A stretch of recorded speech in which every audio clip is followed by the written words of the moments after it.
नमस्कार, मैं नवीन कुमार शर्मा।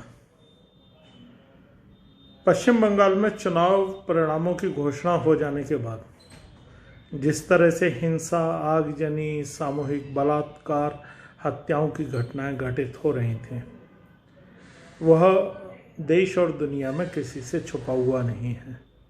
वहीं सत्ताधारी दल इसको शुरू से ही नकारता आ रहा है कि राज्य में इस तरह की कहीं कोई घटना नहीं हुई है। यह विपक्ष के द्वारा किया जा रहा दुष्प्रचार है। 18 जून को राज्य की मुख्यमंत्री ममता बनर्जी ने अपनी पत्रकार वार्ता में इस बात को फिर दोहराया और पूरा जोर दिया कि कहीं कोई घटना नहीं हो रही। एक आध कोई घटना हो गई है तो उसको आप राजनीतिक हिंसा के रूप में नहीं ले सकते हैं। कलकत्ता हाई कोर्ट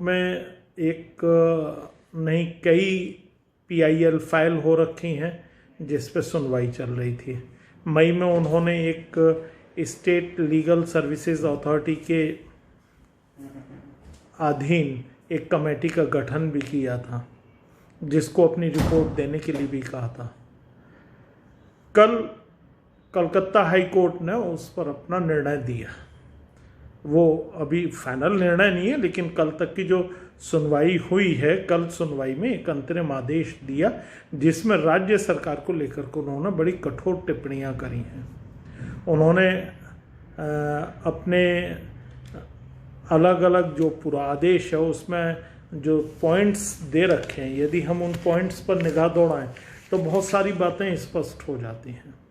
अपने आदेश में जो कलकत्ता हाई कोर्ट का आदेश है उसके 9वें पॉइंट में उन्होंने कहा है कि स्टेट लीगल सर्विसेज अथॉरिटी ने जो कोर्ट में रिपोर्ट पेश करी है उसको अथॉरिटी ने 6 कैटेगरियों में बांटा है। पहली कैटेगरी वो है जिसमें लोगों की संपत्तियों को JCB से या दूसरे अन्य साधनों से तोड़ा गया है, नष्ट किया गया है, आग लगाई गई है।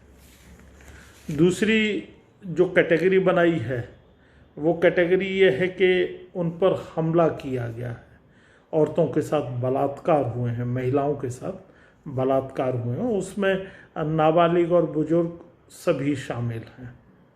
तीसरा वो है उनको धमकियां दी गई हैं कि घर छोड़ करके चले जाओ, नहीं तो ये कर दिया जाएगा, वो कर दिया जाएगा, जिसके चलते वो लोग अपना घर छोड़ करके भागने के लिए मजबूर हुए।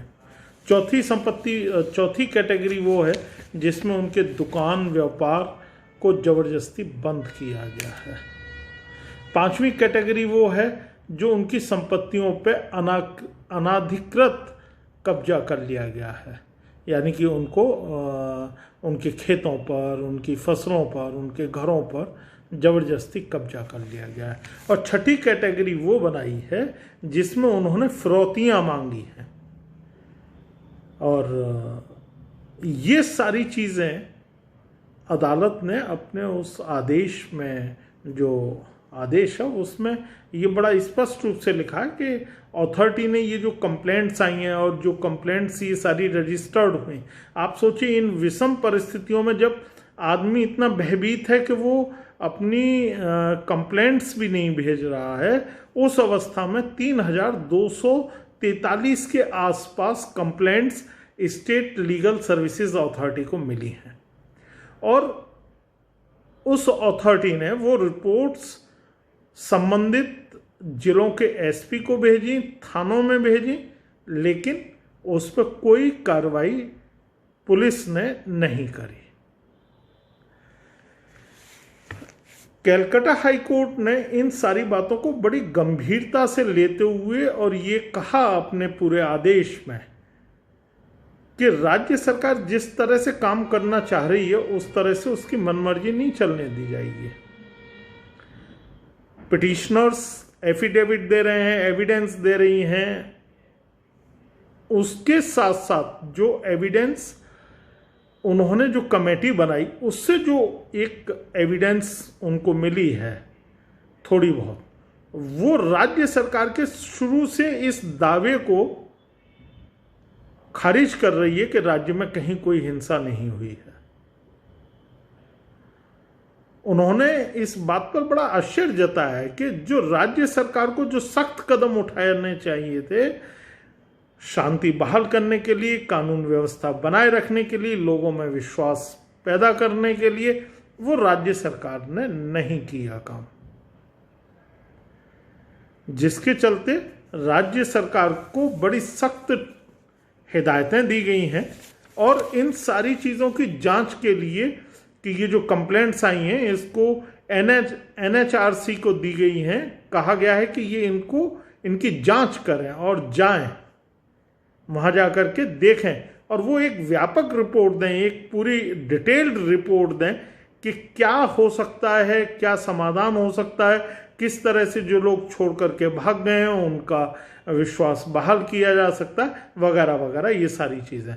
और उस NHRC की जो कमेटी बनाएगी, NHRC जो कमेटी बनाएगी उसमें स्टेट लीगल सर्विसेज अथॉरिटी का भी एक सदस्य होगा।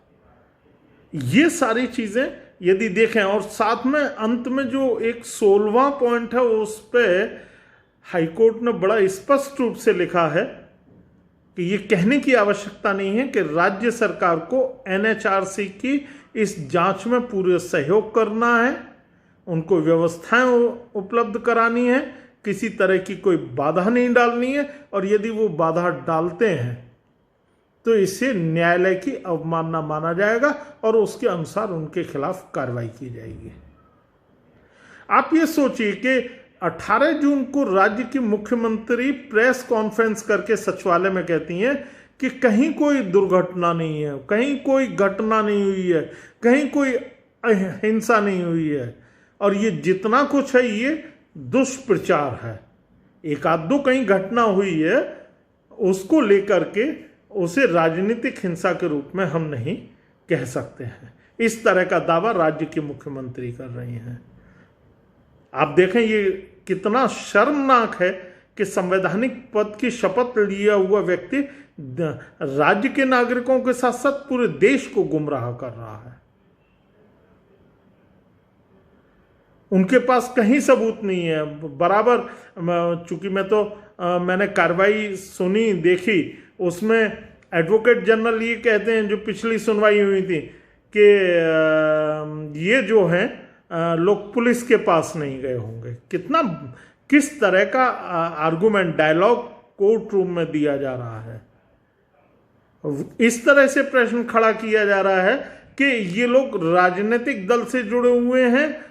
इसका मतलब राजनीतिक दल से जो जुड़े हुए हैं, जिन्होंने कंप्लेंट कर रहे हैं, उनके कोई मानवाधिकार नहीं है और आपको इस बात का हक है कि आपका जो समर्थन न करे उसको आप नष्ट कर दें। ये बड़ी एक अजीब सी चीज़ है। और कल ही एक घटना और हुई, सुप्रीम कोर्ट में सुनवाई हो रही थी, 2-3 PIL फाइल हो रखी हैं, उसमें जस्टिस इंदिरा बनर्जी ने खुद को अपनी उस सुनवाई से जो इनके खिलाफ हो रही है उससे अलग कर लिया। आप समझ सकते हैं कि कितना गंभीर मामला है। पिछले लगभग 46-47 दिन से राज्य में जो माहौल बना हुआ है, व्यक्ति किस कदर भयभीत है। ये जो बराबर तृणमूल कांग्रेस की मुख्यमंत्री और नेताओं के द्वारा फेडरल सिस्टम, लोकतंत्र की बात की जाती है, आप देखें कि ये खुद अपने बयानों से अपने ऊपर सवालिया निशान लगा रहे हैं। इस समय पूरी तरह से पश्चिम बंगाल के पीड़ित व्यक्तियों के लिए न्यायालय ही एक न्याय की आशा का केंद्र बना हुआ है। आने वाले दिनों में किस तरह की कार्रवाई होंगी, सुनवाई होगी, वो सारी चीज़ें मेरी कोशिश होगी कि मैं आपके सामने लाऊं, आपको बताऊं, विस्तार से बताऊं और तथ्यों के साथ बताऊं। ऐसी मैं बराबर कोशिश करूंगा।